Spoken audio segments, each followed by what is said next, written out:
Lunch பாக்ஸுக்கு என்ன ready பண்ணலாம் அப்படிங்கிற யோசிக்கிற சமயத்தில் இந்த வெத்தலை பூண்டு சாதத்தை ரெடி பண்ணிடலாம். இதுக்கு ஒரு கடாயில் வந்து 1 டீஸ்பூன் அளவுக்கு கடலைப்பருப்பு, 1 டீஸ்பூன் அளவுக்கு உளுத்தம்பருப்பு, 2-3 பல் பூண்டு, 2 வரமிளகா, கொஞ்சமாக மிளகு, அப்புறமா 2 வெத்தலை, இதை எல்லாத்தையும் நல்லா வறுத்துக்கலாம். ட்ரை ரோஸ்ட் பண்ணதுக்கப்புறமா கடைசியில் 1 டீஸ்பூன் அளவுக்கு எள்ளு, அது நல்லா பொரிஞ்சதுக்கப்புறமா ஆஃப் பண்ணிவிட்டு ஆற வச்சுட்டு கோர்ஸாக வந்து பவுடர் பண்ணி எடுத்து வச்சுக்கலாம்.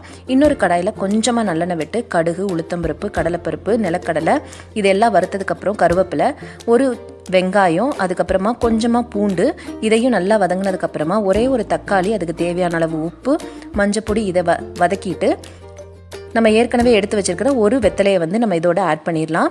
இதை ஆட் பண்ணதுக்கப்புறம் நல்லா வதங்கினதுக்கப்புறம் இந்த ஏற்கனவே அரைச்சி வச்சிருக்கிற பொடியை ஆட் பண்ணிவிட்டு இந்த சாதத்தை வந்து போட்டு கிளறணும். அப்படின்னா சூப்பரான வெத்தலை பூண்டு சாதம் ரெடி ஆகிடும். கடைசியில் கொஞ்சமாக நெய் போட்டு இறக்குனீங்க அப்படின்னா அவ்வளோ அருமையாக இருக்கும் சாப்பிட்றதுக்கு. இதை எதோட வச்சு சாப்பிட்டாலும் அவ்வளோ அருமையாக இருக்கும். ட்ரை பண்ணி பாருங்கள்.